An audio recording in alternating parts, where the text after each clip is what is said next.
À la une de l'actualité, la participation lors des législatives de ce dimanche en Tunisie a atteint 41,3%, un chiffre bien en deçà du précédent scrutin en 2014. Au Togo, le parti Mouvement patriotique pour la démocratie et le développement a fait sa rentrée politique au cours de laquelle il a pensé à une stratégie pour l'alternance à la présidentielle de 2020.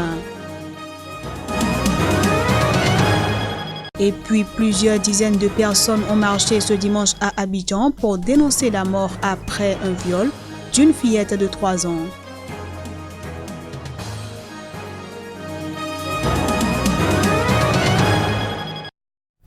Voilà pour les titres. Bienvenue à tous. Les Tunisiens ont voté ce dimanche sans grand entrain pour élire un parlement qui s'annonce éclaté en une multitude de formations, la plupart novices, augurant de négociations houleuses pour former un gouvernement. Le scrutin a en effet eu lieu entre les deux tours d'une présidentielle qui oppose Kaïs Saïed, un juriste sans structure partisane, et Nabil Karoui, fondateur du mouvement Kalb Tounes, est actuellement en prison. 7 millions de Tunisiens étaient appelés ce dimanche à élire leurs 217 députés.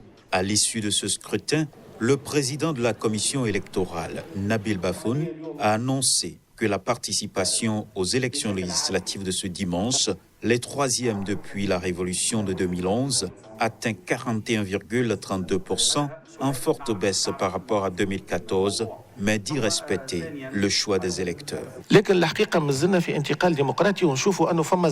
sommes encore dans une transition démocratique et on constate qu'il y a un excès. Aujourd'hui, en Tunisie, cela fait 2 ou 3 mois que l'on parle élection. Nous considérons que le pourcentage pouvait être plus élevé que cela, mais c'est quand même le choix des électeurs tunisiens et nous le respectons. Nous considérons ce pourcentage de 41% comme acceptable finalement. Deux partis rivaux, Ennahda et la formation du finaliste à la présidentielle incarcéré Nabil Karoui, ont tous deux assuré être arrivés en tête des législatives de ce dimanche, qui devra déboucher sur un parlement fragmenté en de nombreux petits blocs qui devront former des alliances pour choisir un gouvernement. Les résultats préliminaires sont attendus mercredi, a indiqué l'instance en charge des élections. Mais si ces sondages se confirment, Ennahda a encore perdu du terrain et la nouvelle assemblée s'annonce morcelée entre des partis hétéroclites, peu enclins à négocier après une campagne à couteau tiré. Quel que soit le gagnant, il lui sera difficile de rassembler une majorité. Contrairement à 2014, lorsque le Parlement s'était retrouvé partagé entre un parti présenté comme sécuraliste, Nidatoun, et Ennahda, qui détenaient à eux deux une large majorité et s'étaient rapidement alliés.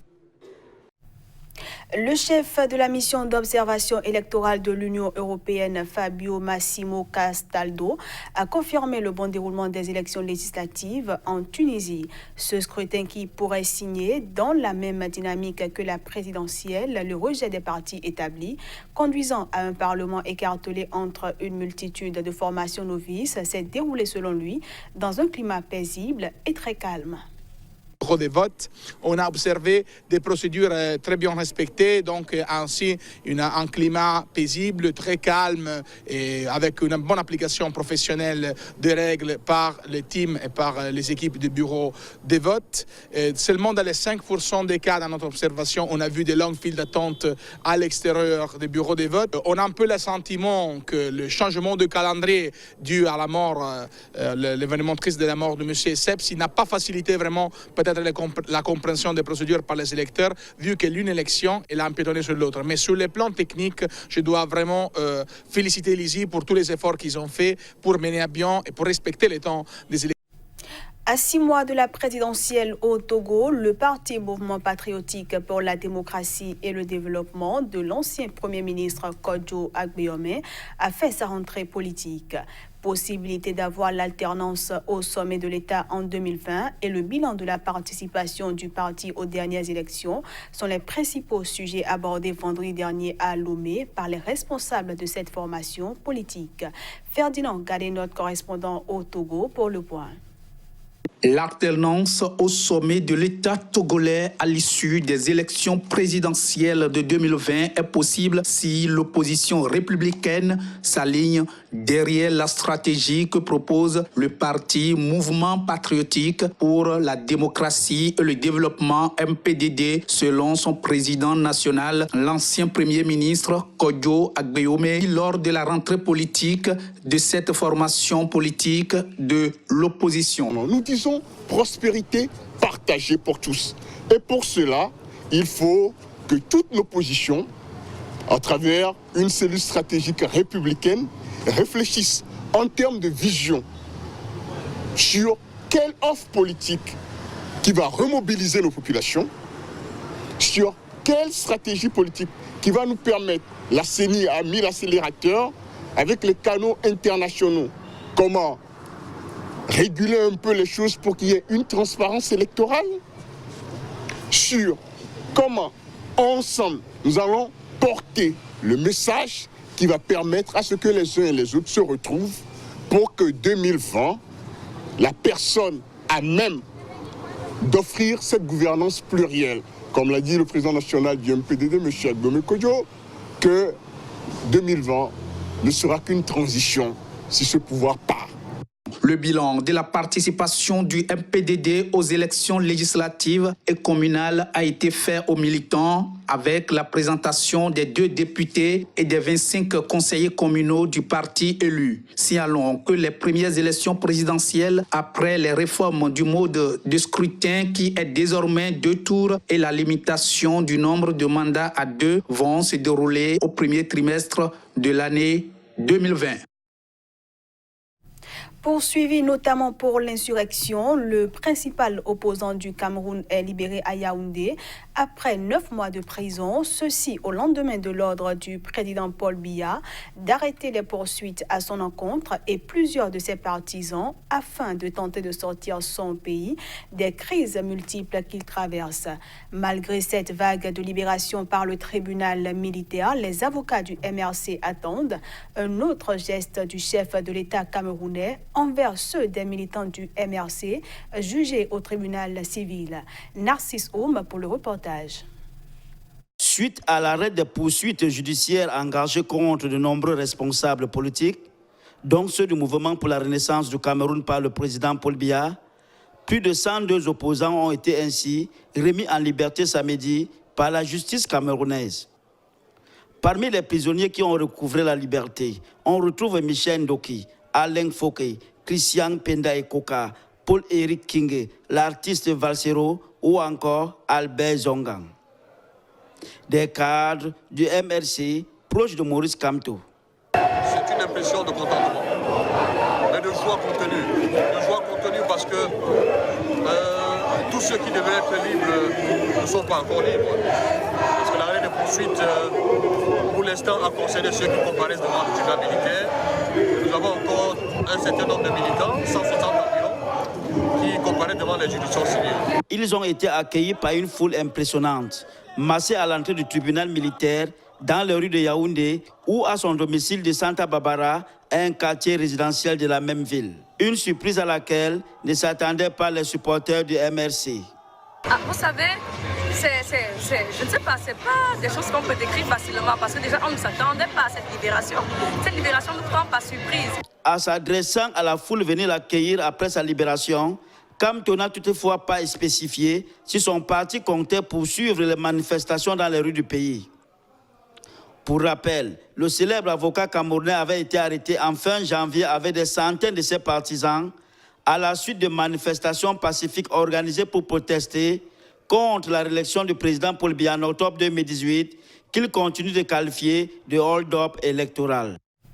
Je le disais en titre, en Côte d'Ivoire, des dizaines de personnes ont marché dans les rues d'Abidjan. Par cette manifestation, ils entendent dénoncer la mort suite à un viol d'une fillette de 3 ans. Plusieurs dizaines de personnes ont marché ce dimanche à Abidjan pour dénoncer la mort après un viol d'une fillette de 3 ans. Un crime très médiatisé et abondamment commenté sur les réseaux sociaux. Viol d'enfants, la fin du silence, stop à la violence envers les enfants. Tels sont les messages que l'on pouvait lire sur les banderoles et affiches tenues par les manifestants vêtus de t-shirts rouges et blancs. Bouassa Aou Océane, puisque c'est d'elle qu'il s'agit, est morte après avoir été violée dans son village de Bor Etienne-Kro, à 25 km de Dembokro. La fillette a été enlevée et violée lundi dernier, puis abandonnée dans les broussailles près de son village. Elle avait été hospitalisée à Abidjan sans que les médecins puissent la sauver. Il faut commencer à sensibiliser surtout à l'intérieur du pays, parce que la plupart de ces choses arrivent à l'intérieur, mais comme il n'y a pas de médias là-bas, on n'entend même pas parler. Nous, on reçoit des appels en interne. Donc il faut vraiment une grosse campagne de sensibilisation sur place et que les parents soient vraiment vigilants. Mon ventre, mes entrailles de mes tressaillissent, me font mal, j'ai des contractions. Je ne dors pas. Depuis 4 h du matin, je suis levée. Plus jamais ça. Comme un homme un adulte, une fille de 3 ans, une fillette. C'est abominable. Que justice soit rendue, justice soit faite. Cette situation ne doit plus se répéter. Nous devons prendre toutes les mesures. Et comme a dit tout à l'heure le député, même s'il faut prendre des lois pour sanctionner encore plus et surveiller ces gens-là, parce que c'est inadmissible. Après cette marche silencieuse, les manifestants ont allumé des cierges et déposé des fleurs à la mémoire de la fillette, tout en promettant que tout sera mis en œuvre pour retrouver les criminels. La ministre ivoirienne de la Famille et de l'Enfant, Ramata Ly Bakayoko, avait assuré que les funérailles de Bouassa Aou Océane seront prises en charge par l'État. On passe à présent à la revue de presse Afrique.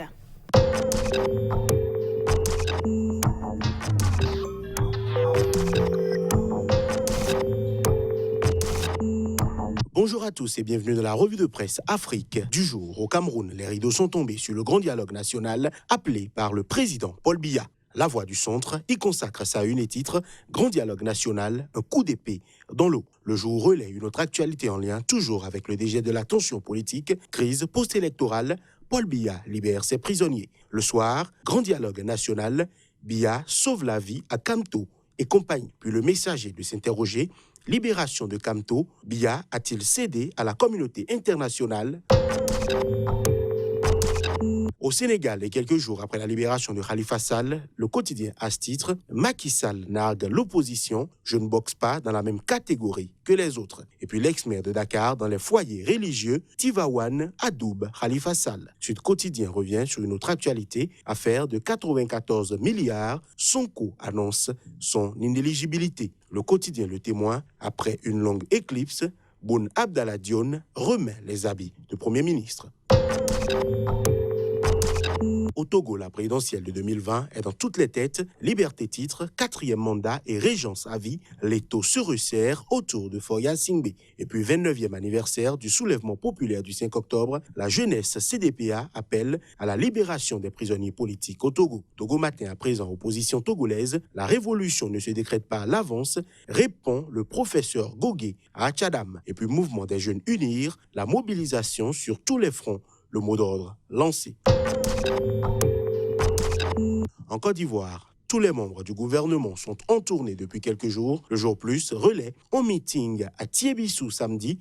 Adjoumani Alassane Ouattara est le vrai héritier d'Oufoué-Boigny. Le patriote à présent, Kabla Duncan, depuis le Moronou, Ouattara a réalisé le nouveau miracle ivoirien, le nouveau réveil. Parti pour une visite de travail dans le Cavali, le Premier ministre transmet à Kazayon, maire PDCI RDA, un message chaud de Ouattara.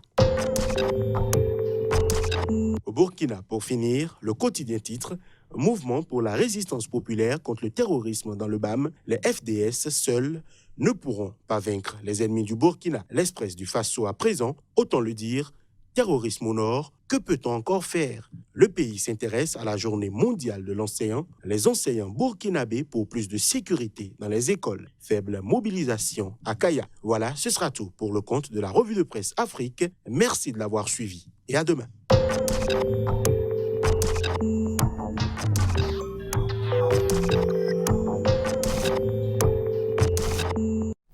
Et voilà, mesdames, messieurs, ce sera également tout pour cette édition que je vous remercie d'avoir suivi. Excellente journée à tous en compagnie des programmes de Sika TV.